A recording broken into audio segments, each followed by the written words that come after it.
तर जय महाराष्ट्र मित्रांनो, स्वागत आहे पुन्हा एकदा आपल्या नवीन व्हिडिओमध्ये. तर मित्रांनो, आजच्या व्हिडिओमध्ये आपण उबर ड्रायव्हर ॲप जर आपलं डिॲक्टिवेट झाला असेल तर त्याला आपण ॲक्टिवेट कसं करू शकतो हे आपण या व्हिडिओमध्ये बघणार आहे. मी याच्यावरती व्हिडिओ बनवलेला, पण ते जरा थोडासा मला वाटतं समजला नाही काही जणांना. त्यासाठी मी हा एक अजून व्हिडिओ बनवतो आहे, फक्त आणि फक्त ॲक्टिवेट झालेल्या अकाउंटसाठी फक्त. बाकीची कुठलीही चर्चा करणार नाही आपण याच्यामध्ये. तर सर्वप्रथम आपल्याला काय करायचं आहे, तर हे उबर ड्रायव्हर ॲप ओपन करायचं आहे आपल्याला. उबर ड्रायव्हर ॲप ओपन झाल्याच्या नंतर तुम्ही या ठिकाणी इथं बघू शकताय, एक मिनिट,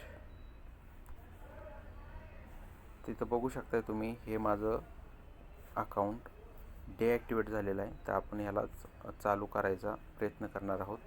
त्यासाठी आपल्याला इथं वरती ह्या ज्या 3 लाईन आहेत, ह्या 3 लाईनवरती टच करायचे. ह्या 3 लाईनवरती टच केल्याच्या नंतर आपल्याला इथं खाली हे बघू शकता, इथे हेल्प आहे, ह्या हेल्पला टच करायचे. हेल्प मराठीमध्ये असेल तर मदत असेल, इथं टच करा. त्यानंतर आपल्याला या ठिकाणी प्रायव्हसी म्हणून आहे बघा, इथं खालच्या कडेला हे प्रायव्हसी, या प्रायव्हसीला टच करायचं आहे. याला टच केल्याच्या नंतर आपल्याला या ठिकाणी submit privacy inquiry without Uber account याला टच करायचं आहे. याला टच झाल्याच्या नंतर इथं बघू शकता तुम्ही खाली हे तुम्हाला एक ऑप्शन दिसत असेल पहिलंच, याला तुम्ही ऑन करून घ्या, हे असं. त्यानंतर थोडंसं खाली या, इथे तुम्हाला मेसेज करायचा आहे उबरला, please activate my Uber account. तर इथं तुम्ही तसं लिहा. मी इथं XYZ काहीतरी लिहितो आपलं दाखवण्यासाठी. यानंतर इथं आपलं नाव आणि सरनेम या ठिकाणी लिहायचं आहे. त्यानंतर इथं फोन नंबर लिहायचा आहे, हा फोन नंबर लिहायचा. पुन्हा फोन नंबर लिहा, मोबाईल नंबर तो लिहा, जो उबरशी साइन इन केलेलं किंवा अकाउंट ओपन करताना जे केलेलं आहे, दिलेला आहे नंबर, तो नंबर, आणि मेल ॲड्रेस देखील तोच. आणि त्यानंतर या ठिकाणी सबमिटचं ऑप्शन दिसते तुम्हाला खाली ब्लॅक कलरमध्ये, हे बघू शकता. ह्याच्यावरती तुम्हाला टच करून पुढं जायचं आहे.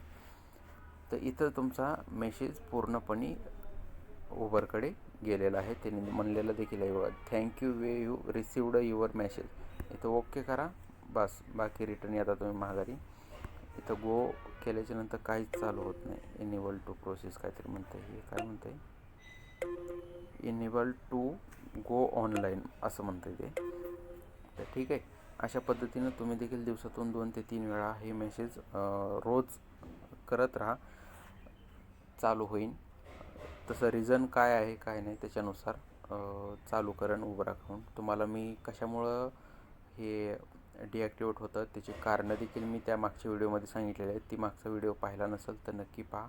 मी त्याची लिंक डिस्क्रिप्शनमध्ये देतो, आणि कमेंट बॉक्स मी बंद केलेला आहे.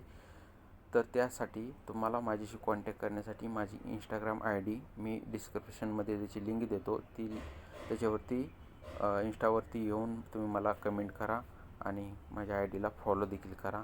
भेटूया अशाच पुढच्या व्हिडिओमध्ये. तोपर्यंत जय हिंद, जय महाराष्ट्र.